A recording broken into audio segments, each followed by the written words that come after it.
ঢাকা ইউনিভার্সিটিতে হোলি খেলা হলে, হিন্দুদের এই ধর্মীয় আচার আচরণ হলে সেখানে প্রশাসন, ঢাবি প্রশাসন বাধা দেয় না, সেখানে কোনো নিষেধাজ্ঞা জারি করে না।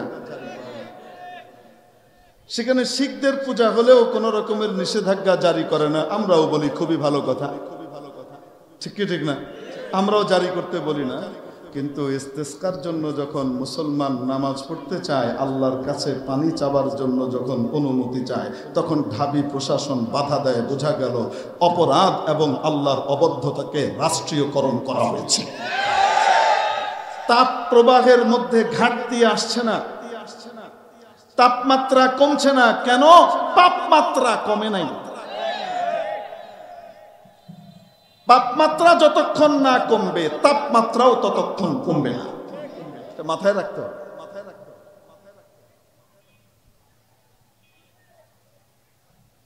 মেরে মুহতারাম দোস্ত, যখন কোনো ব্যক্তি ব্যক্তিগত পর্যায়ে গুনাহ করে, তখন তার জন্য সাজাটা ব্যক্তিগত পর্যায়ে আসে।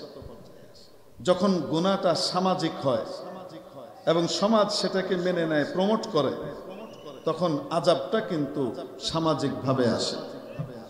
আর গুনাহ যখন রাষ্ট্রীয় পর্যায় থেকে হতে থাকে এবং আল্লাহর অবাধ্যতা রাষ্ট্রীয় পর্যায় থেকে প্রমোট করা হতে থাকে, অবাধ্যতাকে স্বীকৃতি দেয়া হতে থাকে, তখন আযাব কিন্তু রাষ্ট্রীয় পর্যায়ে আসে। অতএব এই রাষ্ট্রীয় পর্যায়ের আযাব ঠেকাবার জন্য ব্যক্তিগত তওবা আর সামাজিক তওবা যথেষ্ট নয়, তওবা রাষ্ট্রীয় পর্যায়ে হতে হবে।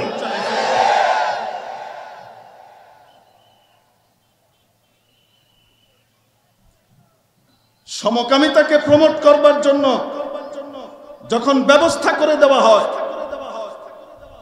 রাষ্ট্রীয়ভাবে যখন তার পৃষ্ঠপোষকতা করা হয়, আর এমন সব মৌলবী আবুল ফজল ফয়জিদেরকে দিয়ে ওই সিলেবাস দেখানো হয়, শরীফ শরীফার গল্পে কোনো প্রবলেম আপনারা খুঁজে পান কিনা? খুঁজে পাইনি। কেন? আবু জেহেলের কাছে বিক্রি হয়ে গেছে।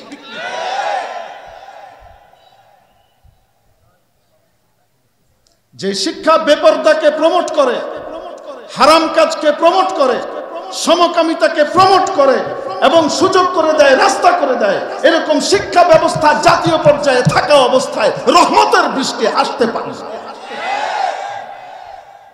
ব্যক্তিগত তওবা, শুধু সামাজিক তওবা আর ইস্তেসকা দিয়ে বৃষ্টি আসবে না।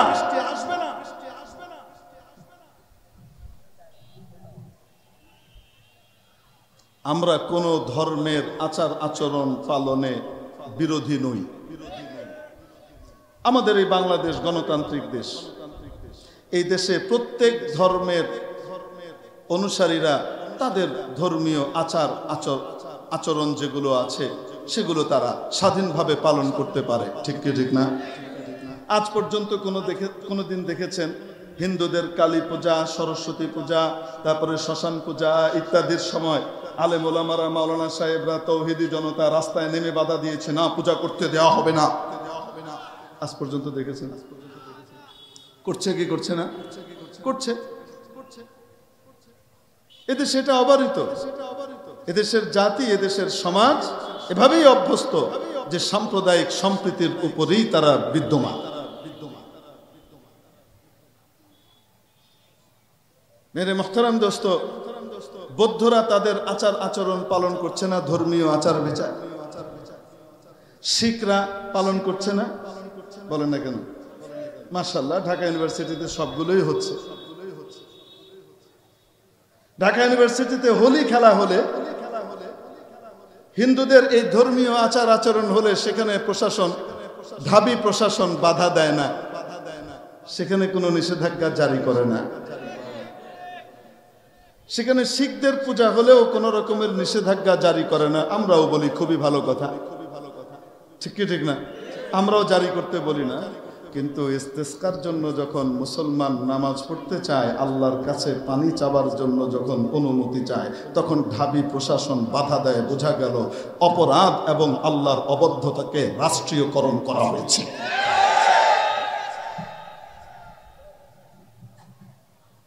রাষ্ট্রীয় অপরাধ,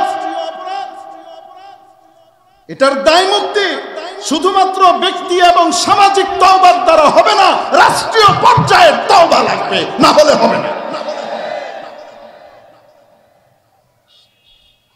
मेरे मुहतरम दोस्तों, अजीज और बुजुर्गों,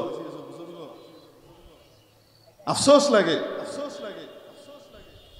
আলহামদুলিল্লাহ আমাদের মাননীয় প্রধানমন্ত্রী মুসলমান, শালীন পোশাক পরেন, প্রতিদিন সকাল বেলায় কোরআনে কারীম তেলাওয়াতের মাধ্যমে দিনের কার্যাবলী শুরু করেন বলে শুনেছি। 5 ওয়াক্ত নামাজ পড়েন একাধিক মানুষের কাছে শুনেছি, এবং আল্লাহ রহমতে তাহাজ্জুদ পড়েন বলেও শুনেছি। এরকম ইসলামের অনুরাগী এই ধরনের একজন প্রধানমন্ত্রীর আমলে ঢাকা ইউনিভার্সিটির ঘাড়ে, কর্তৃপক্ষের ঘাড়ে ধরে কয়টা মাথা যে তারা ইসলামের বিরুদ্ধে আদেশ জারি করে এবং মুসলমানদের ধর্মীয় আচার অধিকার পালনে বাধা প্রদান করে, এত বড় মাথা তাদের ঘাড়ে কিভাবে গজালো, এই প্রশ্ন কিন্তু আমাদেরকে তাড়িত করে। ঠিক কি ঠিক? আজকে গোটা দাবদাহের জন্য জাতির গুনাহ যেমন ভাবে দায়ী, এই ধরনের ঢাবি প্রশাসনের আবু জেহেলের অনুচর আর অনুসরী চেলাবেলারাও তেমনি ভাবে দায়ী। তো আমি আপনাদেরকে কি বলবো, কি কি গুনাহের কারণে আযাব একের পর এক আসতে থাকে? আমি খুব সংক্ষেপে একটা একটা করে বলে যাই, কারণ হযরত আল্লামা শেখ হাসান জামিল সাহেব দামাত বারাকাতুহুম তাশরিফ নিয়ে আসবেন আধা ঘন্টার মধ্যে ইনশাআল্লাহ আপনাদের কাঙ্ক্ষিত আলোচনা।